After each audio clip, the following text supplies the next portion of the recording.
आज यहाँ सीमावर्ती इस बॉर्डर के ज़िला पुंछ में भारतीय जनता पार्टी के वर्कर्स का एक सम्मेलन यहाँ ऑर्गेनाइज किया गया।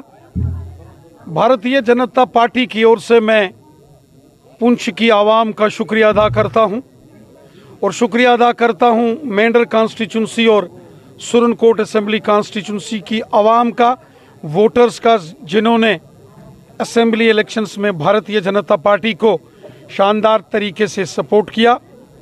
तकरीबन 25,000 के करीब वोट्स भारतीय जनता पार्टी ने पुंछ हवेली कॉन्स्टिट्यूंसी से लिए और वहीं मेंढर में भी तकरीबन 25,000 और 20,000 के करीब सुरनकोट में भी 25,000 और मेंढर कॉन्स्टिट्यूंसी में तकरीबन 20,000 के करीब वोट्स भारतीय जनता पार्टी ने लिए हैं। कुल मिला के अगर हम देखें तो भारतीय जनता पार्टी ने इस बॉर्डर के ज़िला पुंछ की तीनों असेंबली कॉन्स्टिट्यूंसीज में 75,000 के करीब वोट्स इन असेंबली के इलेक्शंस में दिए हैं। एक ज़माना होता था कि यहाँ पुंछ, मेंढर और सुरनकोट में भारतीय जनता पार्टी इलेक्शंस तो लड़ती थी, लेकिन बहुत ज़्यादा सपोर्ट किसी ज़माने में नहीं होता था। लेकिन आज पुंछ हवेली कॉन्स्टिट्यूंसी, मेंढर कॉन्स्टिट्यूंसी और सुरनकोट असेंबली कॉन्स्टिट्यूंसी में जिस तरह से यहाँ की आवाम ने बीजेपी को सपोर्ट किया है, मैं उसके लिए यहाँ की आवाम का, यहाँ के वोटर्स का, नौजवानों का, हिंदू, मुसलमान, सिख, गुज्जर, बकरवाल, पहाड़ी कबीला, मैं सबका शुक्रिया अदा करता हूँ। ये एक शानदार शुरुआत है भारतीय जनता पार्टी की इस पुंछ के बॉर्डर के इस ज़िले में। राजौरी और पुंछ ये दो ज़िले ऐसे हैं, यहाँ भारतीय जनता पार्टी ने 2,30,000 से ऊपर वोट्स इन असेंबली इलेक्शंस में लिए हैं।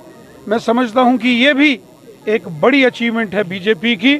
आने वाले दिनों में ये कारवां, ये काफिला, ये बीजेपी का तंजीमी काम और आगे बढ़ेगा। मैं पुरजोर अपील भी करता हूँ और उम्मीद भी करता हूँ यहाँ की जो आवाम है, यहाँ के हिंदू, मुसलमान, सिख आपस में भाईचारा और प्यार मोहब्बत और यकजहती से लोग रहते हैं और उम्मीद करता हूँ कि खिदमत खलक और हुब्बुल वतनी के इस जज्बे को लेकर भारतीय जनता पार्टी का हर एक वर्कर आने वाले दिनों में भी काम करेगा। मरकज़ के अंदर जो हमारी हुकूमत है शानदार काम पूरे जम्मू कश्मीर में कर रही है और जम्मू कश्मीर में आप देख रहे हैं कि मरकज़ी हुकूमत के बड़े काम जम्मू से राजौरी पुंछ नेशनल हाईवे, कालीधार में, भिंबर में, बीजी में बड़े टनल्स का निर्माण यहाँ बीजी भिंबर गली में चल रहा है। ये सारे काम मरकज़ की हुकूमत के हैं। जल जीवन मिशन, रूरल डेवलपमेंट और आगे भी ये काम डेवलपमेंट के इसी तरीके से आगे चलते रहेंगे। मैं उम्मीद करता हूँ भारतीय जनता पार्टी का कारवां और ये काफिला और तेज़ी के साथ आगे बढ़ेगा और आने वाले सालों में यकीनन जीत में ये बीजेपी की कोशिशें यकीनन जीत के लिए रंग लाएगी। तो जिस तरह वन इलेक्शन की बात चल रही है और कुछ विरोध कर रहे थे, क्या कहना?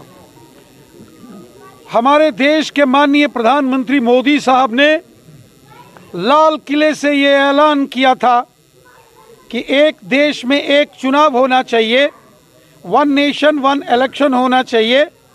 पार्लियामेंट के इलेक्शन, असेंबलीज के इलेक्शन और जो शहरी इलेक्शन है, निकाय चुनाव, वो एक साथ होना चाहिए। बार चुनाव से एक तो देश के खजाने पर बहुत खर्च आता है, जो आम लोगों का टैक्स जो लोग देते हैं उसका दुरुपयोग होता है बार इलेक्शनों में। और इसलिए माननीय प्रधानमंत्री जी ने एक बहुत ही शानदार निर्णय लिया, जिसका ऐलान उन्होंने लाल किले की प्राचीर से किया था कि पूरे देश में एक देश एक चुनाव की प्रथा को व्यवस्थित किया जाएगा, वन नेशन वन इलेक्शन। अब मोदी सरकार की कैबिनेट ने उसको मंजूरी दे दी है। विंटर सेशन में ये बिल देश के पार्लियामेंट में आएगा और मुझे लगता है, पूरा भरोसा है, सर्वसम्मति से यूनानिमसली ये बिल पास होगा और हमारे देश में वन नेशन वन इलेक्शन, एक ही बार चुनाव, जितने चुनाव हैं एक ही बार कंप्लीट होने चाहिए। बार बार चुनाव का होना भी ठीक नहीं है, फिर कोड ऑफ कंडक्ट लगता है, डेवलपमेंट के काम रुकते हैं, देश के खजाने पर इसका असर पड़ता है। इसलिए माननीय प्रधानमंत्री जी का ये निर्णय कि एक देश में एक चुनाव व्यवस्था, वन नेशन वन इलेक्शन, ये ज़बरदस्त सोच है। हम माननीय प्रधानमंत्री मोदी साहब का हृदय से धन्यवाद करते हैं। विपक्ष से कितनी उम्मीदें हैं? देखिए, विपक्ष जो कांग्रेस समेत तमाम विपक्षी दल हैं,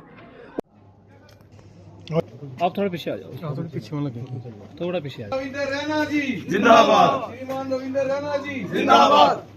welcome welcome welcome welcome welcome welcome sir.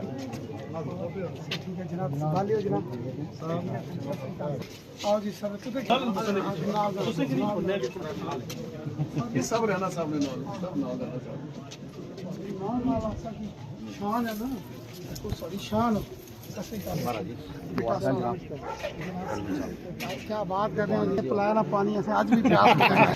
नमस्ते जी, नमस्ते जी, सारे नमस्ते, सत श्री अकाल। शान फोटो चाल में चंगा जी में हम जानते हैं कि बॉर्डर के उस पार से ये कोशिशें अक्सर होती रही हैं यहाँ के हालात ख़राब करने की। पिछले 35-40 सालों में बड़ा जुल्म और सितम जम्मू के साथ साथ वादी कश्मीर ने भी देखा है। रजौरी, पुंछ, डोडा, किश्तवाड़, रामबन, कठुआ के साथ साथ सांबा, जम्मू, रियासी, इन तमाम एरियाज़ ने बड़े जुल्म देखा है। वादी कश्मीर ने जुल्म देखा है। अब मोदी साहब और अमित शाह साहब की मेहनत, हमारे सिक्योरिटी फोर्सेस, हमारी पुलिस, हमारे आर्मी की जवानों की कुर्बानियों के चलते अब जम्मू कश्मीर में अमन, शांति और खुशहाली आई है। हम सबको मिलकर इस खुशनुमा और खुशहाल मंजर को मजबूत करना है और दुश्मन की हर साजिश को विफल करना है, नाकाम करना है। अमन और खुशहाली हर एक शख्स के लिए ज़रूरी है। मैं उम्मीद करता हूं अमन और खुशहाली के लिए पूरा जम्मू कश्मीर एकजुट होकर एक सुर में कदम से कदम मिलाकर काम करेगा और जो ज़ख्म पिछले 35-40 सालों में दहशतगर्दी के उस दौर में पाकिस्तान के बंदूक से जो जम्मू कश्मीर को ज़ख्म दिए, ये ज़ख्म और ना लगें, इसके लिए यहाँ आर्मी, पुलिस और पैरामिलिट्री फोर्सेस काम कर रही हैं। वहाँ हम सबको भी मिलकर इनका तावन देना है। हवाओं का रुख तेज भी हो